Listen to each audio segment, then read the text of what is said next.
ಪ್ರಪಂಚದಲ್ಲಿ ಕಣ್ಣಿಗೆ ಕಾಣುವಂತ ದೇವರು ಯಾರು ಎನ್ನುವ ಹಾಗೆ ಕೇಳಿದ್ರೆ ತಾಯಿಯೇ ಸರಿ. ಅಂತ ತಾಯಿಯ ಸಂಕಷ್ಟವನ್ನು ದೂರ ಮಾಡಬೇಕಾದುದು ಮಕ್ಕಳ ಕರ್ತವ್ಯ. ನನ್ನ ತಾಯಿ ವಿನತಾದೇವಿ ದೊಡ್ಡಮ್ಮಳಾದಂತ ಕದ್ರೂ ದೇವಿಯ ಸಖಿಯಾಗಿ ದಾಸಿಯಾಗಿ ಸಂಕಷ್ಟದ ಜೀವನವನ್ನು ಅನುಭವಿಸುತ್ತಾ ಇದ್ದಾಳೆ.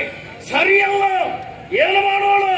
ದಾಸ್ಯ ವಿಮೋಚನೆಯಾಗಬೇಕು ಎನ್ನುವ ಹಾಗೆ ದೊಡ್ಡಮ್ಮನ ಮಕ್ಕಳಾದಂತಹ ಉರಗರಲ್ಲಿ ಹೇಳಿದ ಕ್ಷಣ, ಉರಗರು ಹೇಳಿದ ಹಾದಿಯಾದರೂ ಯಾವುದು? ಅಮೃತವನ್ನು ಸ್ವರ್ಗಲೋಕದಿಂದ ನೀನು ತಂದು ನಮಗೊಪ್ಪಿಸಿದೆ ಎಂದಾದರೆ ನಿನ್ನ ತಾಯಿಯ ದಾಸ್ಯ ವಿಮೋಚನೆ ಮಾಡುವುದಕ್ಕೆ ಸಾಧ್ಯ.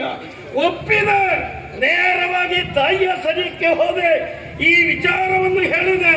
ಸಂತುಷ್ಟಳಾದಂತಹ ತಾಯಿ ಶ್ರೀಹರಿಯ ಭಕ್ತರಾಗು, ಬ್ರಾಹ್ಮಣರಿಗೆ ದ್ರೋಹವನ್ನು ಮಾಡಬೇಡ ಎನ್ನುವ ಹಾಗೆ ಆಶೀರ್ವದಿಸಿದಳು. ಅಮ್ಮನಲ್ಲಿ ಹೇಳಿದೆ, ಹಸಿವೆ ಆಗುತ್ತಾ ಇದೆ, ಆಹಾರವನ್ನು ಒದಗಿಸು ಎನ್ನುವ ಹಾಗೆ. ಆದ್ರೆ ಅಮ್ಮ ಬೇಸರದಲ್ಲಿ ಹೇಳಿದ್ದೇನು?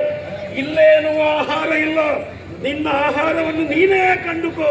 ಸಮುದ್ರ ಮಧ್ಯದಲ್ಲಿ ಕಿರಾತರಿದ್ದಾರೆ, ಅವರನ್ನು ತಿಂದು ನೀನು ನಿನ್ನ ಹೊಟ್ಟೆಯನ್ನು ತುಂಬಿಸಿಕೋ ಎನ್ನುವ ಹಾಗೆ.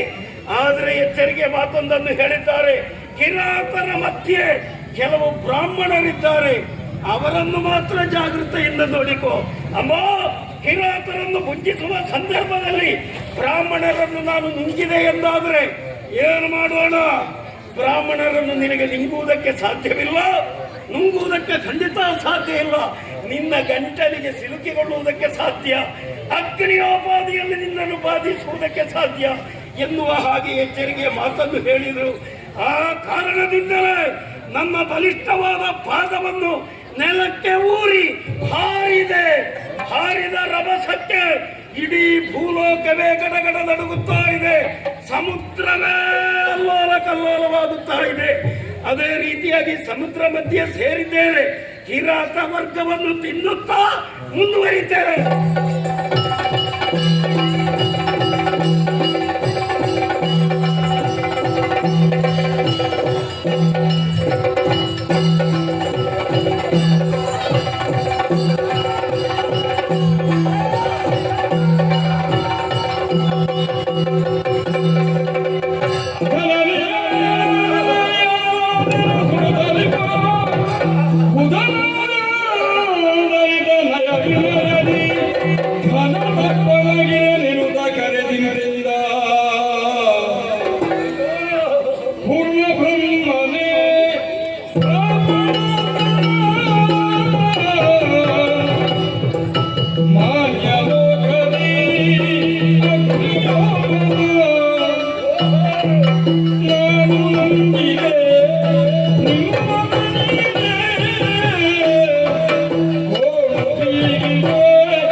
ಮೊದಲಾಗಿ ನಾನು ಕ್ಷಮಾಯಾಚನೆಯನ್ನು ಮಾಡುತ್ತಾ ಇದ್ದೇನೆ.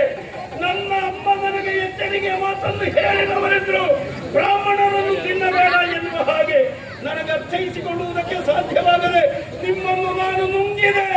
ಆದರೆ ಗಂಟಲಿಂದ ಕೆಳಗೆ ಇಳಿಯುತ್ತಾ ಇಲ್ಲ, ಗಂಟಲು ಸುಡುತ್ತಾ ಇದೆ.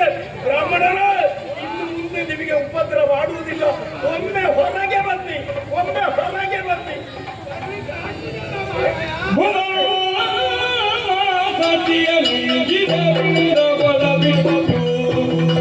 ಮೊದಲಿಗರು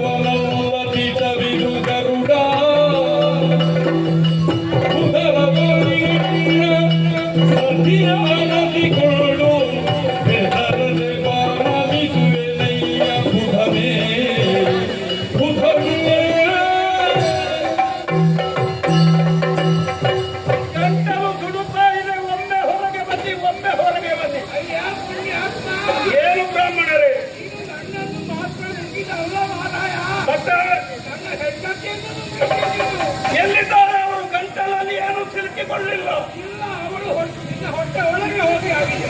ಹೊಟ್ಟೆ ಒಳಗೆ ನಿಮ್ಮಿಂದ ಮೊದಲು ಹೋಗಿದ್ದಾರೆಯೇ? ಓ ಗುರುಗಳೇ, ಓ ಬ್ರಾಹ್ಮಣೋತ್ತಮರೇ, ನನ್ನ ಹೊಟ್ಟೆಯನ್ನು ಸೇರಿದಂತಹ ಯಾರನ್ನೂ ಕೂಡ ನಾನು ಇದುವರೆಗೆ ಜೀರ್ಣಿಸಲಿಲ್ಲ. ಆದ ಕಾರಣ ನಿಮ್ಮ ಹೆಂಡತಿ ನನ್ನ ಉದರದ ಒಳಗಿದ್ದಾಳೆ. ನೀವು ಗಂಟಲಿಂದ ಮೆಲ್ಲ ಕೆಳಗೆ ಇಳಿಯಿರಿ, ಅಲ್ಲಿಂದ ನಿಮ್ಮ ಹೆಂಡತಿಯನ್ನು ಮೆಲ್ಲ ಕರೆದುಕೊಂಡು ಬನ್ನಿ. ಆದ್ರೆ ಒಂದು ವಿಚಾರ, ನೀವು ಕರೆದುಕೊಂಡು ಬರುವಾಗ ನಿಮ್ಮ ಹೆಂಡತಿಯನ್ನೇ ಕರ್ಕೊಂಡು ಬನ್ನಿ, ಆಯ್ತಾ? ಬನ್ನಿ ಬನ್ನಿ. ಹೆಂಡತಿಯ ಕೈ ಬಿಡಲಿಲ್ಲ ನಾನು. ಹೌದಾ? ಅವರು ಗಂಟಲಿನಿಂದ ಕೆಳಗೆ, ನೀವು ಗಂಟಲಿನಿಂದ ಮೇಲೆ. ಅವಳ ಕೆಳಗೆ, ನಾನು ಮೇಲೆ. ಒಮ್ಮೆ ಅವಳನ್ನು ಕರ್ಕೊಂಡು ಹೊರಗೆ ಬನ್ನಿ ನೀವು.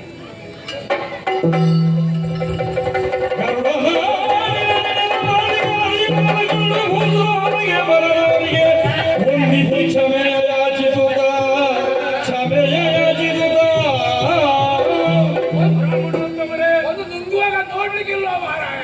ಹಸಿವೆ ಹೆಚ್ಚಾಗುವಾಗ ಆಹಾರವನ್ನು ನೋಡುವ ಕ್ರಮ ಇಲ್ಲ. ನಾವು ಮುಕ್ಕುವುದೇ ನಿಂದೆ ಸ್ವಾಮಿ, ನನಗೆ ಕ್ಷಮೆಯನ್ನು ಕೊಡಬೇಕು.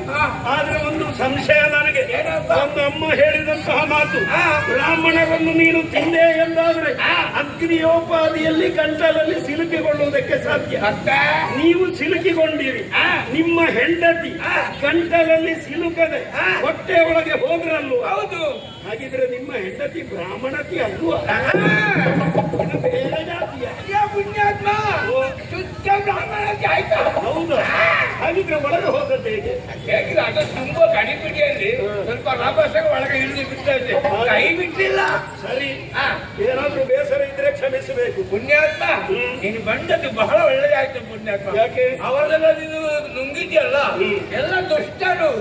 ಯಾವತ್ತು ಇಷ್ಟಿಷ್ಟು ಮಾಂಸ ಹೆಂಡ ಎಲ್ಲ ತಂದು ನನ್ನ ಮುಂದೆ ಇಟ್ಟು ಕುಡಿ ಮಗನೆ, ಕುಡಿ ಮಗನೆ, ತಿನ್ನು ಮಗನೆ ಅಂತ ಒತ್ತಾಯ ಮಾಡುದು ಮಾರಾಯ. ಹಾಗಿದ್ರೆ ಕುಡಿದಿರ ನೀವು? ದೇವರನ್ನ ಮುಟ್ಟಿಲ್ಲ. ಇಲ್ಲ, ಮುಟ್ಲಿಲ್ಲ. ಇಲ್ಲಪ್ಪ, ನಿಮ್ಮ ಬ್ರಾಹ್ಮಣತ್ವವನ್ನು ಉಳಿಸಿಕೊಂಡು ಬ್ರಾಹ್ಮಣ್ಯವನ್ನು ಉಳಿಸಿಕೊಂಡಿದ್ದೇನೆ. ಈಗ ನೀನು ಹೊರಟದ್ದು ದೂರ. ತಾಯಿಯ ದಾಸ್ಯ ವಿಮೋಚನೆ ಮಾಡುವುದಕ್ಕೆ, ಸ್ವರ್ಗಕ್ಕೆ ಹೊರಟವ ಅಮೃತವನ್ನು ತರುವುದಕ್ಕೆ ಆಶೀರ್ವದಿಸಿ ಕಳುಹಿಸುವೆ. ನನ್ನ ಆಶೀರ್ವಾದ ಯಾವತ್ತೂ ಇದೆ. ಹೋದ ಕಾರ್ಯದಲ್ಲಿ ಜಯಶೀಲನಾಗಿ ಬಾಗುವ ಶುಭವಾಗಲಿ. ಹಸಿವೆ ಹೆಚ್ಚಾಗುತ್ತಾ ಇದೆ.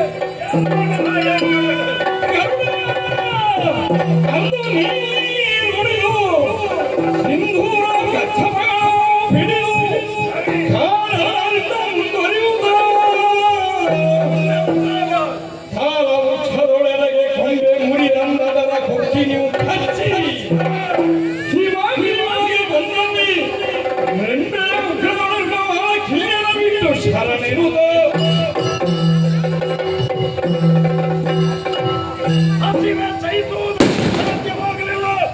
ಏನು ಮಾಡೋಣ ಎನ್ನುವ ಹಾಗೆ ಯೋಚಿಸಿ ತಂದೆಯವರ ಬಳಿಗೆ ಬಂದೆ, ವಿಚಾರವನ್ನು ಹೇಳಿದೆ. ಆಗ ತಂದೆಯವರು ಹೇಳಿದಂತಹ ಮಾತು, ಇಲ್ಲೇ ಹತ್ತಿರದಲ್ಲಿ ಒಂದು ಸರೋವರ ಇದೆ, ಅಲ್ಲಿ ನೀರು ಕುಡಿಯುವುದಕ್ಕಾಗಿ ಒಂದು ಆನೆ ಬರ್ತದೆ. ಆನೆ ಬರುವಂತಹ ಸಂದರ್ಭದಲ್ಲಿ ಆನೆಯೊಂದಿಗೆ ಹೋರಾಟ ಮಾಡುವುದಕ್ಕೆ ನೀರಿನಿಂದ ಮೇಲೆ ಬರ್ತದೆ. ಅವುಗಳೆಲ್ಲವನ್ನೂ ಹಿಡಿದು ನೀನು ತಿಂದೆ ಎಂದಾದರೆ ನಿನ್ನ ಹೊಟ್ಟೆ ತುಂಬುವುದಕ್ಕೆ ಸಾಧ್ಯ. ನಾನು ತಂದೆಯಲ್ಲಿ ಕೇಳಿದೆ, ಆ ರೀತಿಯಾಗಿ ಆನೆ ಮತ್ತು ಆಮೆ ಹಾಗೆ ಬರುವುದಕ್ಕೆ ಕಾರಣ ಏನು ಎನ್ನುವ ಹಾಗೆ ಕೇಳಿದ ಕ್ಷಣ ತಂದೆಯವರು ಹೇಳಿದಂತಹ ಮಾತು ಹೇಗೆ ಸುಪ್ರತೀಕ, ಅದೇ ರೀತಿಯಾಗಿ ಇನ್ನೋರ್ವ ಮಹರ್ಷಿ ಅಣ್ಣ ತಮ್ಮಂದಿರು ಸ್ಥಳದ ವಿಚಾರದಲ್ಲಿ ವ್ಯಾಜ್ಯ ಉಂಟಾಗಿ ಪರಸ್ಪರ ಶಪಿಸಿ ಅವರು ಆನೆ ಆಗುವ ಆಮೆಯಾಗಿ ಜೀವನವನ್ನು ಸಾಗಿಸುತ್ತಾ ಇದ್ದಾರೆ. ಹಾಗಿದ್ದರೂ ಕೂಡ ತಮ್ಮ ಪೂರ್ವದ್ವೇಷವನ್ನು ಬಿಡದೆ ಅವರು ಪರಸ್ಪರ ಹೋರಾಟವನ್ನು ಮಾಡುತ್ತಾ ಇದ್ದಾರೆ. ಅಂತವರು ಇರುವರನ್ನು ತಿಂದು ಹೊಟ್ಟೆಯನ್ನು ತುಂಬಿಸು. ಸರೋವರದ ಬಳಿಗೆ ಬಂದ ಕ್ಷಣ ಬಂತಲ್ಲ ಆನೆ, ಗಟ ಗಟ ಗಟ ಗಟ ಎನ್ನುವ ಹಾಗೆ ಆನೆ ಬಂತು. ಆ ಸಂದರ್ಭದಲ್ಲೇ ಕೊಳದಿಂದ ಆಮೆಯೂ ಅಷ್ಟೇ ಜಳ ಜಳ ಜಳ ಎನ್ನುವ ಹಾಗೆ ಮೇಲೆ ಬಂದ ಕ್ಷಣ ಅವುಗಳೆರಡನ್ನು ಹೀಡಿದೆ. ತಿನ್ನುವುದಕ್ಕೆ ಸುಸ್ಥಳವೊಂದು ಬೇಕಲ್ಲ ಎನ್ನುವ ಹಾಗೆ ಆ ಕಡೆಯಲ್ಲಿ ನೋಡಿದ್ರೆ ದೊಡ್ಡದಾದಂತಹ ಮರ, ಆ ಮರದ ಮೇಲೆ ಕುಳಿತು ಇವುಗಳೆರಡನ್ನು ತಿನ್ನೋಣ ಎನ್ನುವ ಹಾಗೆ ಯೋಚಿಸುವಷ್ಟರಲ್ಲಿ ನಾನು ಕುಳಿತಂತಹ ರೆಂಬೆ ಪಟ ಪಟ ಪಟ ಪಟ ಮುರಿದು ಬೀಳುವಂತಾಯಿತು. ಅಂತಹ ಸಂದರ್ಭದಲ್ಲಿ ಅಲ್ಲಿ ಬರೇ ಚೋಟುದ್ದದ ಅದೆಷ್ಟೋ ಋಷಿಗಳು ವಾಲಖಿಲ್ಯರು ಎನ್ನುವವರು ಇದ್ದದ್ದು ಮಾತ್ರವಲ್ಲ. ಗರುಡ, ನಮ್ಮ ನಾಶವನ್ನು ಮಾಡಬೇಡ, ನಮ್ಮನ್ನು ರಕ್ಷಿಸು. ಎಲ್ಲೂ ಮುರಿದು ಕೆಳಗೆ ಬಿತ್ತು ಎಂದಾದರೆ ನಾವು ಖಂಡಿತವಾಗಿಯೂ ಸಾಯುವುದಕ್ಕೆ ಸಾಧ್ಯ, ಮುನಿಗಳ ಶಾಪ ನಿನಗೆ ಅಂಟುವುದಕ್ಕೆ ಸಾಧ್ಯ. ಆ ಕಾರಣದಿಂದಲೇ ನನ್ನದಾದಂತಹ ಕೊಕ್ಕಿನಿಂದ ಆ ಗೆಲ್ಲನ್ನು ಕಚ್ಚಿ ಎತ್ತರವಾದಂತಹ ಪರ್ವತವನ್ನು ಸೇರಿ ಅಲ್ಲಿ ಜಾಗರೂಕತೆಯಿಂದ ಗೆಲ್ಲನ್ನು ಕೆಳಗೆ ಇಟ್ಟು ಮುನಿಗಳನ್ನು ರಕ್ಷಿಸಿ ಈ 2 ಪ್ರಾಣಿಗಳನ್ನು ತಿಂದು ನನ್ನ ಹೊಟ್ಟೆಯನ್ನು ತುಂಬಿಸಿದೆ. ಸರೋವರದಲ್ಲಿರುವಂತಹ ನೀರನ್ನು ಕುಡಿದು ಬಾಯಾರಿಕೆಯನ್ನು ಶಮಿಸಿದೆ. ಉತ್ಸಾಹ ಹೆಚ್ಚಾಗುತ್ತಾ ಇದೆ. ತಡ ಯಾಕೆ? ಯೋಗ ಸಾಧನೆಯಿಂದ ಶರೀರವನ್ನು ಹತ್ತಿಯಷ್ಟು ಹಗುರವಾಗಿಸಿ ಸ್ವರ್ಗಲೋಕಕ್ಕೆ ಮುಂದುವರಿಯುತ್ತೇನೆ.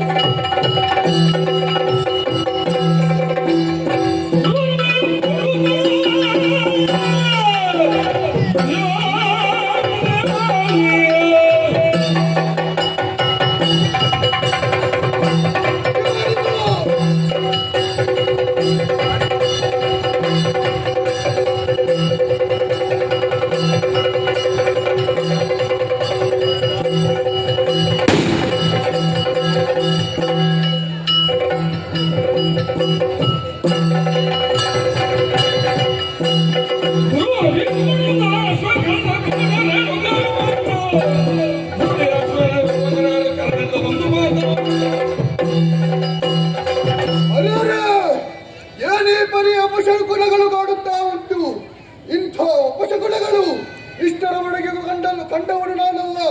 ಈ ಕಾಲದಲ್ಲಿ ಯಾಕೆ ಆಗುತ್ತಾ ಉಂಟು ಎಂಬ ಹಾಗೆ ಗುರುಗಳಾದಂತಹ ಬೃಹಸ್ಪತಿ ಆಚಾರ್ಯರ ಬಳಿ ವಿಚಾರಣೆಯನ್ನು ಮಾಡುವಂತಹ ಕಾಲದಲ್ಲಿ ಗುರುಗಳು ಹೇಳಿದಂತಹ ಮಾತು, ಸುರಪಾಲ, ಮುಂದಕ್ಕೆ ನಿನಗೆ ಹಕ್ಕಿಯಿಂದ ಸೋಲಾಗುವಂತಹ ಸಾಧ್ಯತೆ ಉಂಟು.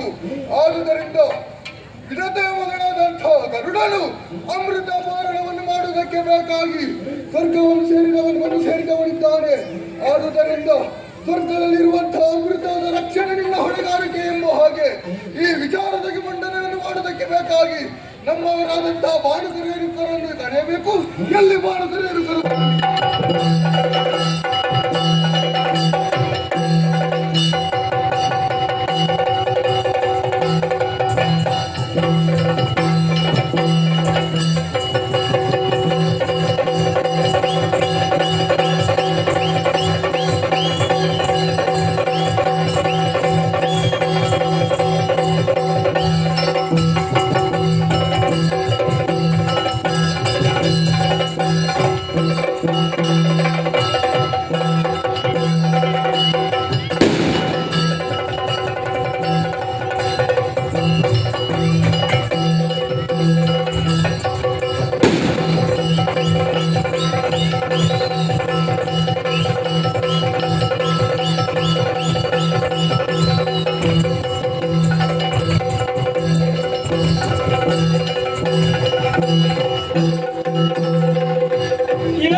ಏನಾಗಬೇಕು? ಏನಾಯಿತು? ಏನು ವಿಚಾರ? ಸಮರ್ಥವಾಗಿ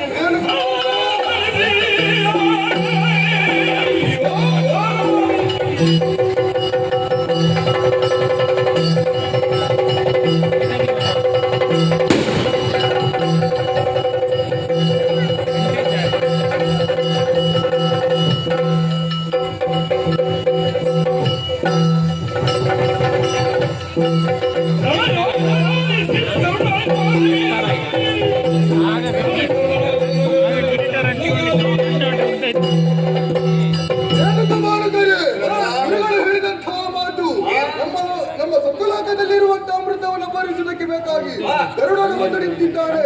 ಆ ಅಮೃತ ಅರಗಳಿರುವಂತಹ ಚಕ್ರ ಹಾಗೂ ಅಗ್ನಿ ಆವೃತವಾದಂತಹ ಚಕ್ರ ಚಕ್ರ ಮತ್ತೆ ವಿಷಪೂರಿತವಾದಂತಹ ಸರ್ಪಗಳೆರಡು ಸೌಮ್ಯ ಅಪಸವ್ಯವಾಗಿ ತಿರುಗುತ್ತ ಅಲ್ಲಿರುವಂತ ಅಮೃತವನ್ನು ಕಾಯುತ್ತಾ ಇದ್ದಾರೆ. ಗರುಡನ ಅಮೃತವನ್ನು ಅಪಹರಣ ಮಾಡುತ್ತಾ ಇದ್ದಾನೆ ಅಂತ ಹೇಳುತ್ತಾ ಇರುವಂತಹ ವಿಚಾರದ ಬಗ್ಗೆ ಇನ್ನು ಕೂಡ ಅಲ್ಲಿರುವಂತಹ ಭದ್ರತೆಯನ್ನು ಭದ್ರ ಮಾಡುವಂತಹ ಉದ್ದೇಶದಿಂದ ನಿಮ್ಮ ಇರುವವರನ್ನು ಕರೆಸಿಕೊಂಡಿದ್ದೇನೆ. ಆದುದರಿಂದ ಭದ್ರತೆ ವಿಚಾರದಲ್ಲಿ ನೀವೇನು ಮಾಡಿರಿ?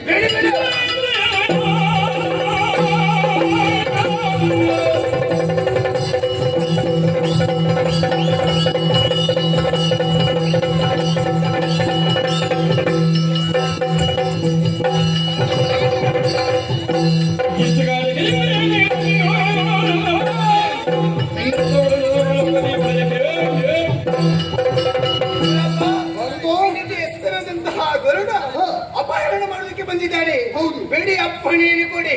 ಅವರಿಗೆ ಬಂದವರನ್ನು ತಡೆದಿರಿಸುವಂತಹ ಸಾಮರ್ಥ್ಯ ನಿಮ್ಮಲ್ಲಿಟ್ಟು ಕಳಿಸಿಕೊಡಿ.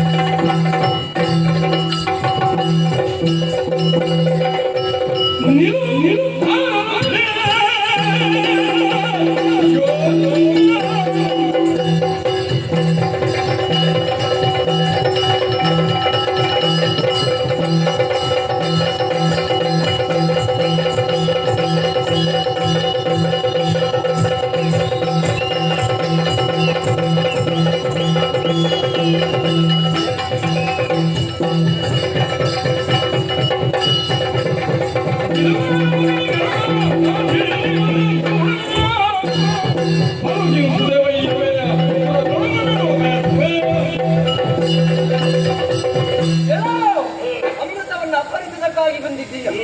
ಕೊಡುವುದಿಲ್ಲ ಅಂದ್ರೆ ಏನು ಮಾಡ ಬಂದಿದ್ದ? ನಿನ್ನನ್ನು ಬಿಡುವುದಿಲ್ಲ.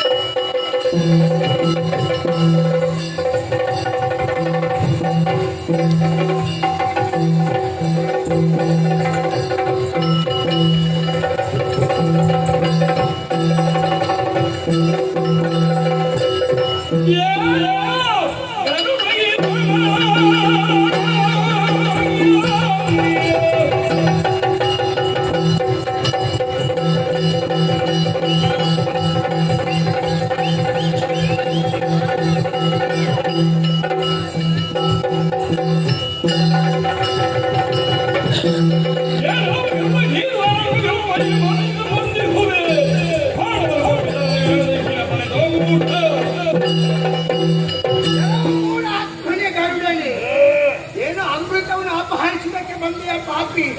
ನಿನ್ನ ರೆಕ್ಕೆ ಪುಕ್ಕವನ್ನು ಕತ್ತರಿಸುವಾಗ ಯಾರಿಗೆ ಕೇಳಬೇಕು ಬರ್ತೀನಿ? ತಲೆ ಉಳಿದ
ಈ ಗರುಡನನ್ನು ವಿರೋಧಿಸುವುದಕ್ಕಾಗಿ ನಮ್ಮ ಮುಂದೆ ಬಂದರು. ಅಂತವರೆಲ್ಲರನ್ನು ನಿವಾರಿಸಿದೆ. ಕಿನ್ನರರು, ಕಿಂಪುರುಷರು, ಮಧುಲೋಭ ವೀರರೆಲ್ಲರನ್ನು ನಿವಾರಿಸಿ ಅಮೃತ ಎಲ್ಲಿದೆ ಎನ್ನುವ ಹಾಗೆ ಅರಸುತ್ತ ಈ ಕಡೆಗೆ ಬಂದ ಅಮೃತ ಪಾಂಡ ಕಣ್ಣಿಗೆ ಕಾಣಿಸುತ್ತಾ ಇದೆ. ಹತ್ತಿರ ಬಂದು ನೋಡಿದ್ರೆ ಅಗ್ನಿ ಪ್ರಾಕಾರ ಅಮೃತ ಭಾಂಡದ ರಕ್ಷಣೆಗೆ. ಅಷ್ಟು ಮಾತ್ರವಲ್ಲ, ಹಲವು ಹಲಗುಗಳುಳ್ಳ ಒಂದು ಚಕ್ರ ಅಮೃತ ಭಾಂಡಕ್ಕೆ ಸುತ್ತಲೂ ತಿರುಗುತ್ತಾ ಇದೆ. ಎರಡು ಸರ್ಪಗಳು, ವಿಷಪೂರಿತವಾದಂತಹ ಸರ್ಪಗಳು. ಏನು ಮಾಡೋಣ ಹರಿ, ನನ್ನ ಬಲಿಷ್ಠವಾದಂತಹ ಎರಡು ರೆಕ್ಕೆಗಳಿಂದ ಎರಡು ಸರ್ಪಗಳನ್ನು ಹರಿ ಸಮುದ್ರವನ್ನು ಸೇರಿ ನೀರನ್ನು ಹೀರಿ ತಂದು ಈ ಅಗ್ನಿಯನ್ನು ಮಾಡಲಾರೆ. ಮೇಲಿನಿಂದ ಹಾರಿ ಅಮೃತ ಭಾಂಡವನ್ನು ಹಿಡಿದು ಮುಂದುವರಿತಾರೆ.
ವೇಗವಾಗಿ ಅಮೃತ ಭಾಂಡವನ್ನು ಹಿಡಿದು ನನ್ನ ಪುರದತ್ತ ಮುಂದಡೆಯೋಣ ಎನ್ನುವ ಹಾಗೆ ಮುಂದುವರಿಯುತ್ತಾ ಇದ್ರೆ ಮಾರ್ಗ ಮಧ್ಯೆ ನೀನು ನಿಂತವ. ಎರಡಲ್ಲ 4 ಕೈಗಳಿಂದ ರಂಜಿಸುತ್ತಾ ಇದ್ದಿ. ನನ್ನನ್ನು ಕಂಡು ನಸು ನಗುತ್ತಾ ಇರುವೆ. ಈ ನಗುವಿಗೆ ಏನರ್ಥ? ಸಂತಸದಿಂದ ನಗುತ್ತಾ ಇರುವೆಯಾ? ಅಲ್ಲ ನನ್ನನ್ನು ಪರಿಹಾಸ ಮಾಡುತ್ತಾ ಇದೆಯೋ? ಅಲ್ಲ ಇನ್ನು ಬೇರೆ ಏನಾದರೂ ಅರ್ಥವಿದೆ? ಯಾರು ನೀನು? ಯಾಕೆ ಬಂದೆ? ಯುದ್ಧವಾಕ್ಯ ಹೇಳು.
ನಾನೇನು ಅಲ್ಲೇ ಬೀಳುತ್ತೇನೆನ್ನುವ ಹಾಗೆ ಯೋಚಿಸುತ್ತಾ ಇದ್ದೆ.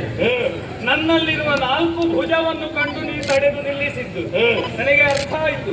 ನಾ ನಗುವುದಕ್ಕೆ ಕಾರಣ ಏನು ಗೊತ್ತಾ? ಏನು ನಗು? ನಾ ಪರೀಕ್ಷೆಗೆ ಬಂದದ್ದು. ಯಾರ ಪರೀಕ್ಷೆಗೆ? ನಿಂದು. ಯಾಕೆ ಪರೀಕ್ಷೆ? ಸುರವನ್ನು ಗೆಲ್ಲಿದವ ನಿನ್ನ ಬಾಹು ವಿಕ್ರಮ ಏನು ಎನ್ನುವ ಹಾಗೆ ನಿನ್ನ ಹಾರಾಟದಿಂದಲೇ ನಾ ಅರ್ಥ ಮಾಡಿಕೊಂಡೆ. ಅಮೃತ ನಿನ್ನ ಕೈಯಲ್ಲುಂಟು, ಬೇರೆ ಯಾರಿಗೂ ಕೊಡ್ಲಿಲ್ಲ, ನೀನಾಗಿಯೂ ಕುಡಿಯಲಿಲ್ಲ. ಯಾಕೆ ಅಂತ ನನಗೆ ಗೊತ್ತಾಗ್ಲಿಲ್ಲ.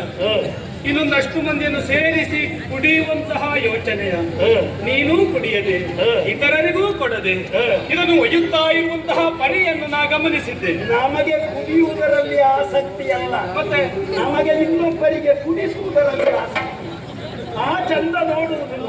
ನನಗೂ ಅದೇ ಆಸಕ್ತಿ. ನಾನು ಕುಡಿಯುವವನಲ್ಲ, ಬೇರೆಯವರಿಗೆ ಕುಡಿಸುವುದಕ್ಕಿದೆ. ನನ್ನ ಆಸಕ್ತಿ ಏನು ಗೊತ್ತಾ? ಏನು? ನೀನು ಕೊಡ್ತಿ, ಕುಡಿಯುವವರ ಪರಿ ಹೇಗಿರಬಹುದು ಎನ್ನುವ ಹಾಗೆ ಯೋಚಿಸಿ ನಾನು ನಗುವುದಕ್ಕೆ ಪ್ರಾರಂಭ ಮಾಡಿದ್ದು. ಅದು ಅಮೃತ ಪುಣ್ಯಾತ್ಮ ಗೊತ್ತು ನನಗೆ. ಅದನ್ನು ಈ ಕಾಲದಲ್ಲಿ ನಿನ್ನ ಬಾಹು ವಿಕ್ರಮದಿಂದ ಒಯ್ಯುತ್ತಾ ಇರುವಂತಹ ರೀತಿಯನ್ನು ಗಮನಿಸಿದೆ. ಸುರರನ್ನು ಗೆದ್ದಿದ್ದಿ, ಮತ್ತೆ ನನ್ನ ಮುಂಭಾಗದಲ್ಲಿ ನಿಂತು ಮಾಡು ಯುದ್ಧ. ಹೋಗಕ್ಕೆ ಸಿದ್ಧರಿದ್ದೀಯಾ? ಯುದ್ಧ. ಅಯ್ಯಪ್ಪ, ನಾನು ನಿನ್ನ ರೆಕ್ಕೆಯ ಅಡಿಗೆ ಸಿಕ್ಕಿ ಅಪ್ಪಜ್ಜಿಯಾದೆ. ನನಗೆ ಯುದ್ಧ ಮಾಡುವ ಯಾವ ಆಸಕ್ತಿಯೂ ಇಲ್ಲ, ಬಾಹು ವಿಕ್ರಮವೂ ಇಲ್ಲ.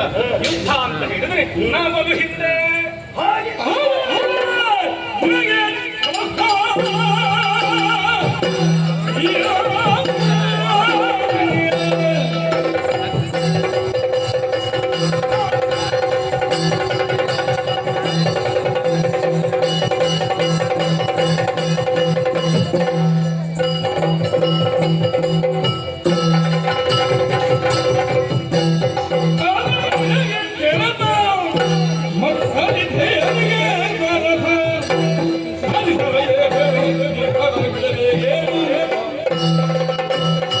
ಮನಕೊಳಗಾಗಿ ಮಾತನಾಡುತ್ತಾ ಇದ್ದಿ. ನನ್ನನ್ನು ಪರೀಕ್ಷೆ ಮಾಡುವುದಕ್ಕಾಗಿ ನೀನು ಬಂದವ. ಹೌದಾ?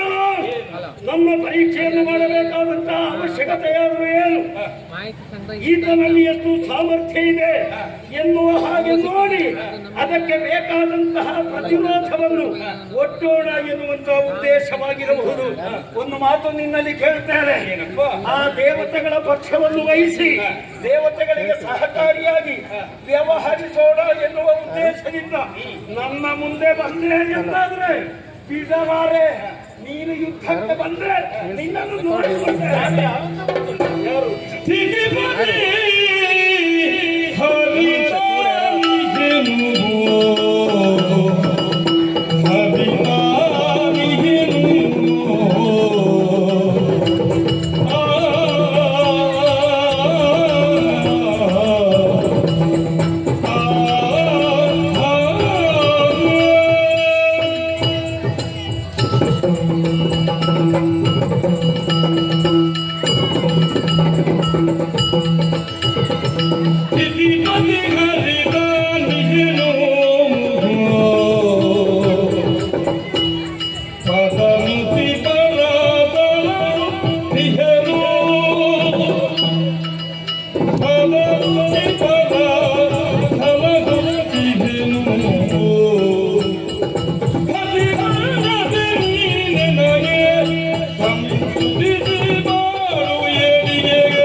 ನಿನ್ನ ಮಾತಿನಿಂದಲೂ ನಿನ್ನ ಕೃತಿಯಿಂದಲೂ ಅರ್ಥ ಮಾಡಿಕೊಂಡೆ. ನಿಜ.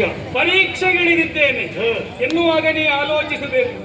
ನಿನ್ನಂತಹ ದೀರ್ಘದೇಹಿಯ ಮುಂದೆ ಒಬ್ಬ ಪರೀಕ್ಷೆಗೆ ನಿಲ್ಲುತ್ತಾನೆ ಅಂತಾದ್ರೆ ಅವನು ಯೋಗ್ಯತಾ ಸಂಪನ್ನನಿರಬಹುದು ಎನ್ನುವ ಆಲೋಚನೆಯಿಂದಲೇ ನೀ ಮಾತಾಡ್ತಾ ಅಂತವರು ಈ ಪ್ರಪಂಚದಲ್ಲಿ ಯಾರೂ ಇಲ್ಲ. ನಿನ್ನ ಕೊಕ್ಕು, ನಿನ್ನ ಉಭಯ ರೆಕ್ಕೆಗಳು, ದೇಹದ ಚರ್ಯೆ ಇವೆಲ್ಲವನ್ನು ಗಮನಿಸುವಾಗ ಅದೇ ಬಲಿಷ್ಠ. ಆದ್ರೆ ನಾನು ಯಾರು ಬಲ್ಲೆಯ? ಯಾರು? ಸ್ಥಿತಿಪತಿ ಹರಿತಾನಿಹೇನು. ಸ್ಥಿತಿಪತಿ ಹೌದು. ಅಂದ್ರೆ ಒಲೆಯುವವ, ಮಾತೃ ಸಮಾನವಾದಂತಹ ಉದ್ಯೋಗವನ್ನು ಹೊಂದಿದವ. ಈ ಜಗತ್ತನ್ನು ತಾನೇ ನಿಯಂತ್ರಿಸುತ್ತಾ ಯಾರಿಗೆ ಏನು ಬೇಕು, ಯಾವ ಕಾಲದಲ್ಲಿ ಎಷ್ಟು ಬೇಕು ಅದನ್ನು ಕೊಡುವಂತಹ ಹರಿ ನಾನಿದ್ದೇನೆ. ಹಾಗಾಗಿ ಸಕಲ ಇಷ್ಟಾರ್ಥವನ್ನು ಈಡೇರಿಸುವಂತಹ ದೇವ ನಾನು ಎನ್ನುವಂತಹ ನೆಲೆಯಲ್ಲಿ ಜಗದ ಸಕಲರೂ ಕೂಡ ನನ್ನ ಪಾವನ ಪಾದವನ್ನು ಹಿಡಿದು ಸದಾ ನುತಿಸ್ತಾ ಇರ್ತಾರೆ. ಅಯ್ಯ, ಏನು ಒಂದರ್ಥದಲ್ಲಿ ನಾನು ಖಗರಾಜ ಎನ್ನುವ ಹಾಗೆ ಸಂಬೋಧಿಸಿದ್ರು ತಪ್ಪಾಗಲಾರ. ಖಗರಾಜನೇ. ಓ ಖಗಪತಿ, ನೀನೂ ಜಗತ್ತಿನಲ್ಲಿ ಏಳಿಗೆಯನ್ನು ಹೊಂದಬೇಕು ಅಂತಾದ್ರೆ ನನ್ನ ಪಾದವನ್ನು ಹಿಡಿದ್ರೆ ನಾ ಅನುಗ್ರಹಿಸ್ತೇನೆ. ಆ ಬಳಿಕ ನೀನು ಮುಂದುವರಿ.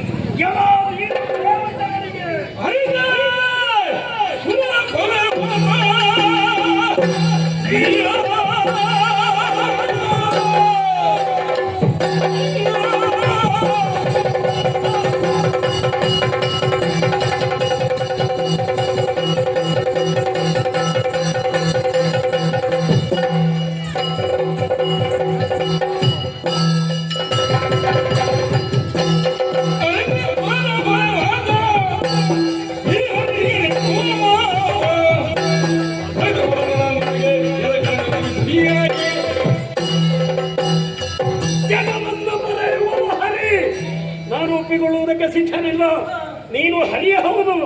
ಯಾರನ್ನು ಬರೆಯುವವ?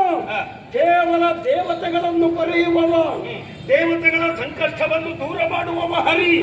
ಇಂದು ದೇವತೆಗಳಿಗೆ ಕಷ್ಟ ಬಂದಿದೆ, ಆ ಕಾರಣದಿಂದಲೇ ದೇವತೆಗಳ ಪಕ್ಷವನ್ನು ವಹಿಸಿ ನೀನು ಬಂದಿದ್ದಿ.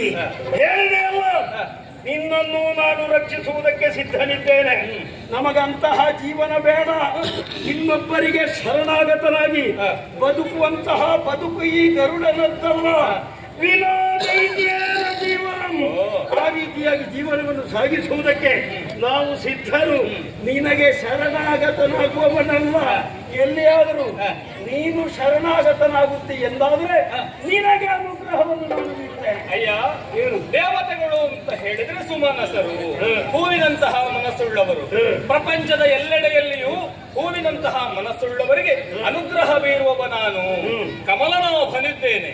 ಹಾಗಾಗಿ ಎಲ್ಲರನ್ನು ಬರೆಯುವಂತಹ ನಾನು, ನೀ ನನ್ನ ಬಳಿಯಲ್ಲಿ ಸಿಕ್ಕಿ ಹಾಕಿಕೊಂಡಂತಹ ಕಾಲದಲ್ಲಿ ನನ್ನನ್ನು ನುತಿಸು ಎನ್ನುವ ಹಾಗೆ ನಾ ಆಡಿದ್ರಿ. ನುತಿಸುವುದಕ್ಕೆ ಸಿದ್ಧರಿಲ್ಲ. ನೀನು ಪ್ರಾರ್ಥನೆಗೆ ಹೋಗುವವನಲ್ಲ. ನಿನಗೆ ಭಕ್ತಿ ಅಂತ ಹೇಳಿದ್ರೆ ಏನು ಅಂತ ಗೊತ್ತಿಲ್ಲ. ಭಜನೆಯ ವಿಷಯವನ್ನೇ ಮರೆತವ ನೀನು. ಆದ್ರೆ ಕೊನೆಗೆ ಒಂದು ಮಾತಾಡಿದ್ದೀಯಲ್ಲ, ನೀನು ಬೇಕಾದರೆ ನನ್ನ ಪದಕ್ಕಾನತನಾಗು, ಬೇಕಾದಷ್ಟು ನನ್ನಿಂದ ಪಡೆದುಕೋ ಎನ್ನುವ ಹಾಗೆ. ನಾ ಕೊಡುವುದಕ್ಕೂ ಪಡೆದುಕೊಳ್ಳುವುದಕ್ಕೂ ಸದಾ ಸಿದ್ಧ. ನನ್ನಲ್ಲಿ ಯಾವ ಭೇದವೂ ಇಲ್ಲ. ಕೊಡುವರಿದ್ರೆ ಬಹಳಷ್ಟು ಪಡ್ಕೊಡ್ತೇನೆ ನಾನು. ಆದ್ರೆ ನೀ ಕೊಡ್ತೇನೆ ಅಂತ ಆಡುತ್ತಾ ಇದ್ದೀಯಲ್ಲ, ಕೊಡುವಂತ ಅರ್ಹತೆ ಇರುವುದು ಇಲ್ಲಿ ನನಗೆ ಮಾತ್ರ. ಯಾಕೆ? ನಾನು ಬಲಶಾಲಿ ಇದ್ದೇನೆ, ನಾನು ಉಳ್ಳವನಿದ್ದೇನೆ. ಉಳ್ಳಂತಹ ನಾನು ಅಂದ್ರೆ ಬಲವುಳ್ಳಂತಹ ನಾನು ಬಲವಿಹೀನನಾದ ನಿನಗೆ ನಾನು ಕೊಡಬೇಕಷ್ಟೇ ಹೊರತು ನಿನ್ನಿಂದ ಪಡೆಯುವುದಕ್ಕೆ ಸಿದ್ಧವಿಲ್ಲ. ಏನು ಬೇಕಾದ್ರೂ ಕೇಳು, ನಾನು ಕೊಡ್ತೇನೆ. ನೀನು ನಿನಗೆ ಬೇಕಾದದ್ದನ್ನು ಪಡೆಯುವುದು ಹೇಗೆ ಎನ್ನುವುದನ್ನು ನಾ ತಿಳಿದಿದ್ದೇನೆ. ನಿನ್ನ ಉದರದ ಹಸಿವನ್ನು ತಣಿಸುವುದಕ್ಕೆ ಬೇಕಾಗಿ ಪಕ್ಷಿಗಳನ್ನು, ಆ ಪ್ರಾಣಿಗಳನ್ನು ಕೊಂದು ತಿನ್ನುವಂತಹ ಜೀವಿ ನೀನು. ನಿನ್ನಲ್ಲಿ ಎಷ್ಟಿರಬಹುದು ಎನ್ನುವ ಹಾಗೆ ನಾನು ನನ್ನೊಳಗೆ ತರ್ಕಿಸಿದ್ರೆ ನನಗೆ ಉತ್ತರ ಸಿಗುತ್ತಾ ಇಲ್ಲ. ಆದರೆ ನಿನ್ನೊಳಗಿರುವಂತಹ ದೃಢ ವಿಶ್ವಾಸವನ್ನು ನಾ ಮೆಚ್ಚಿದ್ದೇನೆ, ನಂಬಿದ್ದೇನೆ. ಕೊಡ್ತೇನೆ. ನೀ ಕೊಡ್ತಿ ಅಂತ ಆಡುತ್ತಾ ಇದ್ದಿ. ನಿಜ. ಪಡೆಯುವಂತಹ ನಾನು ನಿನ್ನಿಂದ ಪಡೆಯುವ ಪೂರ್ವದಲ್ಲಿ ನಾಳೆ ಅಪಹಾಸ್ಯಕ್ಕೆ ಒಳಗಾಗಬಾರದಲ್ಲ. ಅದಕ್ಕೇನಾಗಬೇಕು? ಒಬ್ಬ ಖಗರಾಜ ಸಿಕ್ಕಿದ, ಹರಿ ಬೇಡಿದ, ಅವ ಕೊನೆಯ ಕಾಲದಲ್ಲಿ ಕೊಡ್ಲಿಲ್ಲ, ಕೈ ಕೊಟ್ಟ ಅಂತ ಆಗಬಾರದಲ್ಲ. ಈ ಜಗತ್ತಿನಲ್ಲಿ ಅಡಿಗಡಿಗೆ ಯಾರು ಕೊಡ್ತೇನೆ ಕೊಡ್ತೇನೆ ಕೊಡ್ತೇನೆ ಅಂತ ಹೇಳ್ತಾರೋ ಅವರು ಕೊಡುವುದಿಲ್ಲ. ನನ್ನ ವಿಚಾರ ಹಾಗಲ್ವೇ ಅಲ್ಲ ಅಲ್ವಾ? ಖಂಡಿತವಾಗಿ ಕೊಡ್ತೇನೆ. ವಿಶ್ವಾಸ ಬಂತು. ಬರ್ಬೇಕಿದ್ರೆ ಏನ್ ಮಾಡ್ಬೇಕು? ನನಗೆ ನೀನು ಭಾಷೆ ಕೊಡಬೇಕು. ಏನಂತ? ನಾನು ಏನನ್ನು ಕೇಳ್ತೇನೆ ಅದನ್ನು ಕೊಡ್ತೇನೆ. ಎಲ್ಲ ಕೇಳು. ನಾನು ಈ ಪ್ರಪಂಚದಲ್ಲಿ ಅತಿಯಾಗಿ ಪ್ರೀತಿಸುವಂತಹ ಒಬ್ಬಳು ಇದ್ರೆ ಅದು ನನ್ನ ಮಾತೆ. ಓಹೋ, ವಿನೋತಾದೇವಿ. ಒಳ್ಳೆಯದು. ಅವಳಿಗಾಗಿ ಯಾವ ತ್ಯಾಗಕ್ಕೂ ನಾನು ಸಿದ್ಧನಿದ್ದೇನೆ. ನನ್ನ ಅಮ್ಮನ ಆಣೆಯಾಗಿ ನೀನು ಏನು ಕೇಳಿದ್ರು ಕೂಡ ಕೊಡುವುದಕ್ಕೆ ನಾನು ಸಿದ್ಧನಿದ್ದೇನೆ.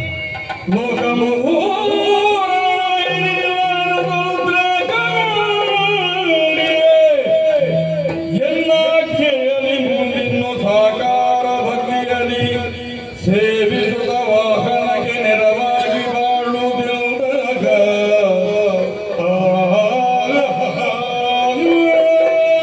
ಜಗತ್ತಿನಲ್ಲಿ ಮಾತೆಗಿಂತ ನೆರೆಯವರಿಲ್ಲ. ನೀ ಮಾತೆಯನ್ನು ಬಹುವಾಗಿ ಒಪ್ಪಿದ್ದಿ. ಆವಿಷಯಿಕವಾಗಿ ನಿನ್ನನ್ನು ನಾ ಮೆಚ್ಚಿದ್ದೇನೆ. ಮಾತೆಯನ್ನೇ ಆಧರಿಸಿ ನನಗೆ ಮಾತು ಕೊಟ್ಟವ ನೀನು. ಏನು ಬೇಕಾದ್ರೂ ಕೇಳಿಕೊಂಡು 3 ಲೋಕವನ್ನು ನಿಯಂತ್ರಿಸುವಂತಹ ಶಕ್ತಿ ನಿನಗುಂಟು ಎನ್ನುವಂತಹ ಹೆಮ್ಮೆ. ಹೆಮ್ಮೆ ಯಾವತ್ತೂ ಅಹಂಕಾರ ಆಗಕೂಡದು. ಸ್ಥಿತಿಪತಿನ ಇದ್ದೇನೆ ಎಂದಾದ ಬಳಿಕವೂ ನೀ ಅದನ್ನು ಪ್ರದರ್ಶಿಸಿದ ಕಾರಣ ನಾ ಪಡೆದುಕೊಂಡ ಭಾಷೆಗೆ ಅನುಗುಣವಾಗಿ ನಾ ಕೇಳಿಕೊಳ್ಳಲೇಬೇಕು. ಏನು? ನಾನು ಎಲ್ಲರಿಗೂ ಕೊಡುವವ, ಆದರೆ ನನಗೊಂದು ಕೊರತೆ ಉಂಟು. ನನಗೆ ವಾಹನ ಇಲ್ಲ ಅಂತ. ವಾಹನದ ವ್ಯವಸ್ಥೆ ಮಾಡಬೇಕಾ ನಾನು? ನೀನು ಮಾಡುವುದು ಬೇಡ. ನೀನೇ ನನ್ನನ್ನು ಒಯ್ಯುವಂತಹ ವಾಹನವಾಗಿ ಒದಗಿವ. ನಿನ್ನ ವಾಹನದಾಗಬೇಕೆ? ಅರ್ಥೈಸಿದೆ.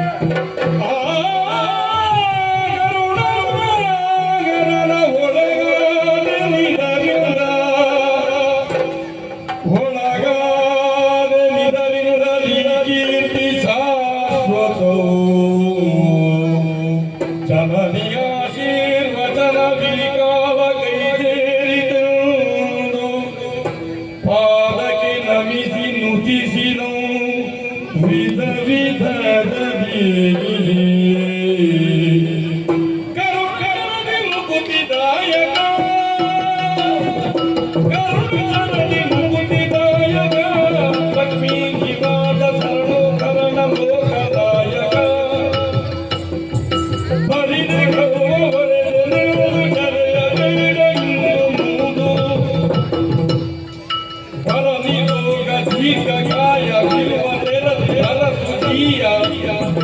ಕರುಣಶರಣಿ ಮುಕುತಿದಾಯಕ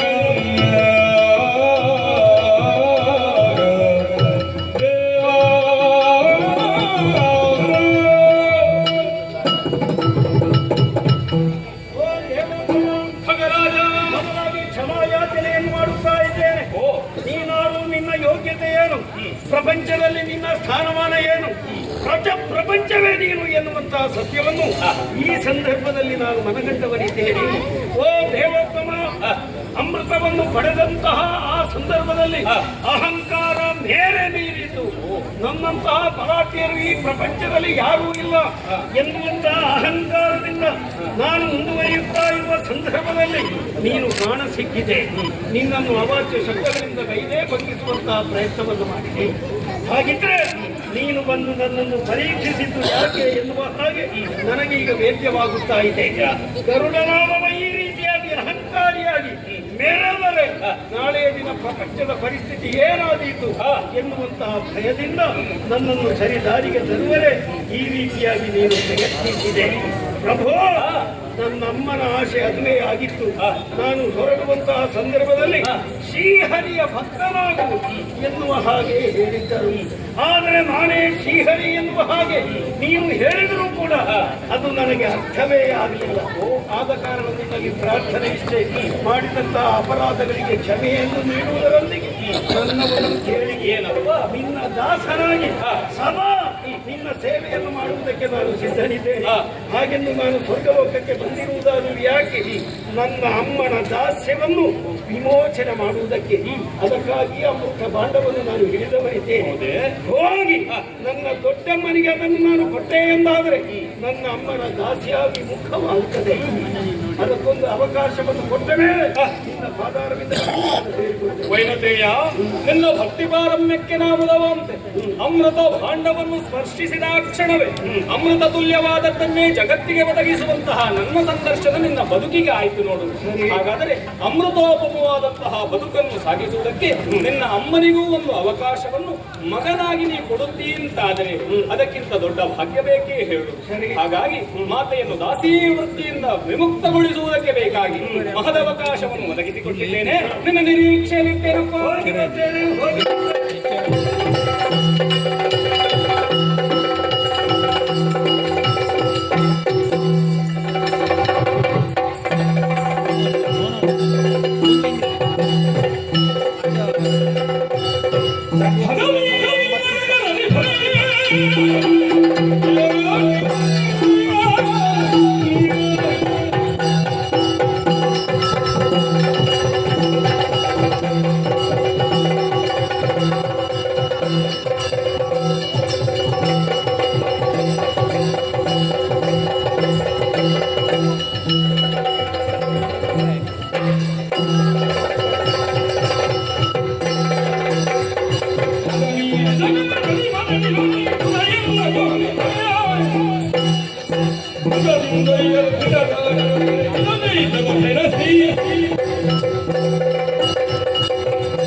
ಸ್ವರ್ಗಲೋಕದಲ್ಲಿರುವಂತಹ ಅಮೃತವನ್ನು ಪರಿಸುವುದಕ್ಕೆ ಮುಂದಾದೆಯ. ಒಂದು ವೇಳೆ ನೀನು ಅಮೃತವನ್ನು ಅಪಹರಣವನ್ನು ಮಾಡಿ ತೆಗೆದುಕೊಂಡು ಹೋದೆ ಅಂತಾದರೆ ನಮ್ಮ ಈ ಸ್ವರ್ಗಲೋಕಕ್ಕೂ ನಿಮ್ಮ ಲೋಕಕ್ಕೂ ಏನು ವ್ಯತ್ಯಾಸ ಉಂಟು ಹೇಳು. ನಾನು ರಾಗದಿಂದ ಹೇಳುತ್ತಾ ಇದ್ದೇನೆ, ಅಮೃತವನ್ನು ಇಲ್ಲಿರಿಸಿ ಇಲ್ಲಿಂದ ನಾಡಿ ಮುಂದೆ.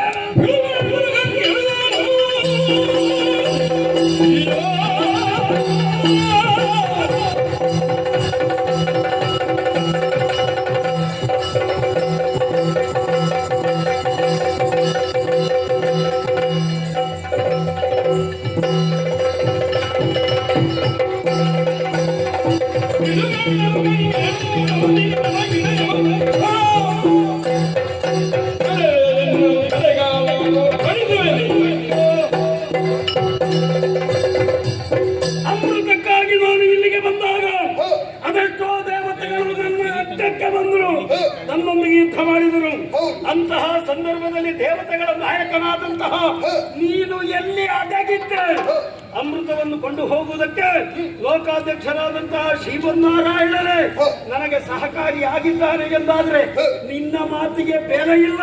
ದಾರಿ ಬಿಡು.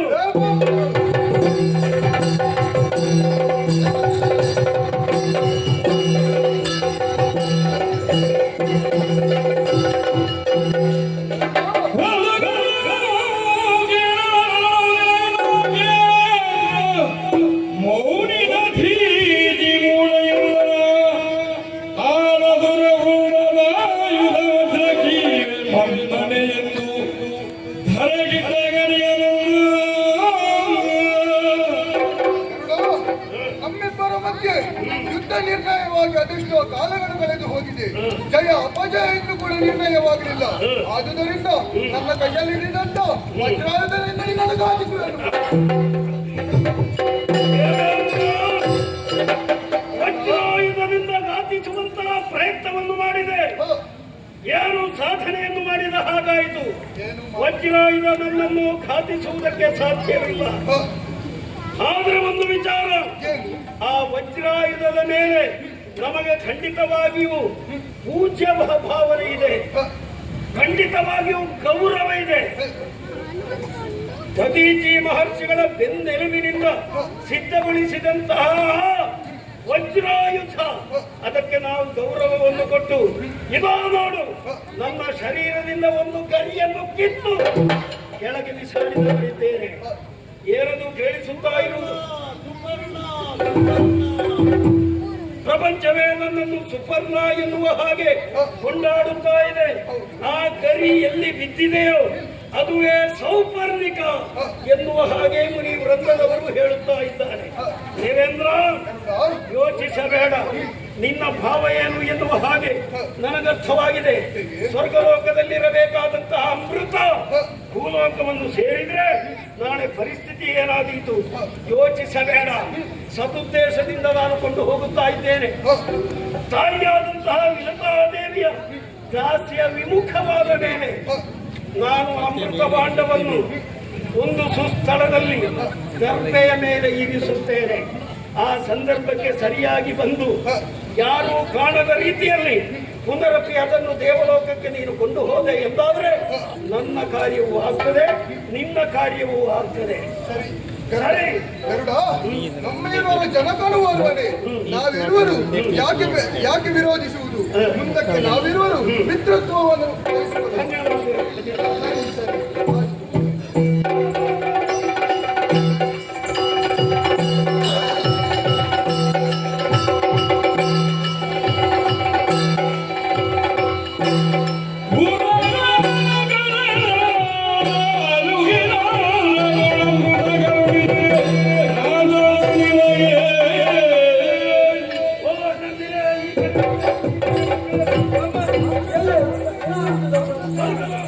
ಅವಸರ ಮಾಡಬೇಡಿ. ಏನು ಇದುವರೆಗೆ ನೋಡದ ಹಾಗೆ ಅಮೃತ ಭಾಂಡವನ್ನು ತಂದವರಿದ್ದೇನೆ, ನಿಮಗಾಗಿಯೇ ಅಮೃತ. ಆದರೆ ಯಾಕಾಗಿ ನಾನು ಅಮೃತವನ್ನು ತಂದಿರುವುದು? ನನ್ನಮ್ಮ ದಾಸಿಯಾಗಿದ್ದಾಳೆ, ವಿಮುಖಳಾಗಬೇಕು. ದಾಸಿಯು ನೌಕರಿ ವಿಮೋಚನೆ ಆಗಬೇಕು. ಆಗಿದೆ. ದೊಡ್ಡಮ್ಮ ನನ್ನಮ್ಮನನ್ನು ಬಿಟ್ಟಾಗಿದೆ. ಹಾಗಿದ್ರೆ ಇನ್ನು ತಡ ಮಾಡಬೇಡಿ, ಅಮೃತವನ್ನು ಧಾರಾಳವಾಗಿ ಸೇವಿಸಬಹುದು. ನೀವು ಇದುವರೆಗೆ ಎಲ್ಲಿದ್ದದ್ದು? ಎಲ್ಲೆಲ್ಲಿ ಕೆಸರಿನಲ್ಲಿಯೋ ಇನ್ನು ಕೆಲವು ಕಪ್ಪೆಗಳನ್ನು ತಿಂದು ನೀವು ನಮ್ಮನ್ನು ಸಾಗಿಸುತ್ತಾ ಇದ್ದವರು. ಶರೀರ ಶುದ್ಧಿಯಿಂದ ಅಮೃತವನ್ನು ಸ್ವೀಕಾರ ಮಾಡಬೇಕು. ಹೋಗಿ ಸ್ನಾನ ಮಾಡಿ ಬನ್ನಿ, ಹೋಗಿ ಸ್ನಾನ ಮಾಡಿ ಬನ್ನಿ.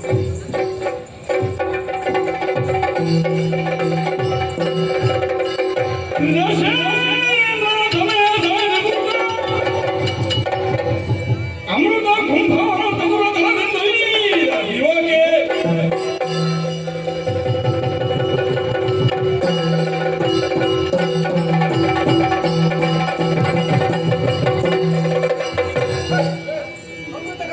ಅಮೃತ ಇಲ್ಲ, ಚೆಲ್ಲಿರುವುದು ಚೆಲ್ಲಿರುವುದು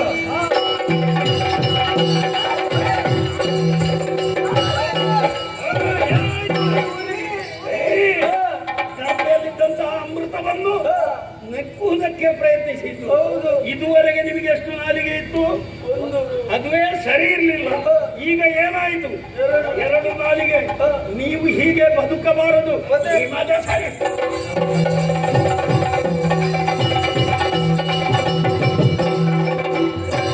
ದುಷ್ಟ ಸರ್ಪಗಳನ್ನು ಕೊಂದೆ, ಒಳ್ಳೆಯ ಸರ್ಪಗಳಿಗೆ ಅನುಗ್ರಹವನ್ನು ಮಾಡಿದೆ. ಇನ್ನು ತಡ ಮಾಡುವುದಲ್ಲ, ನಮ್ಮ ಕಾರ್ಯಗಳೆಲ್ಲವೂ ಮುಗಿದಿದ್ದಾವೆ. ಹಾಗಿದ್ದರೆ ಲೋಕಾಧ್ಯಕ್ಷರಾದಂತಹ ಶ್ರೀಮನ್ನಾರಾಯಣನ ಆಧಾರವಿಂದವನ್ನು ಸೇರಿಕೊಳ್ಳಬೇಕಾಗಿದೆ. ಮುಂದುವರಿದ್ದೇನೆ.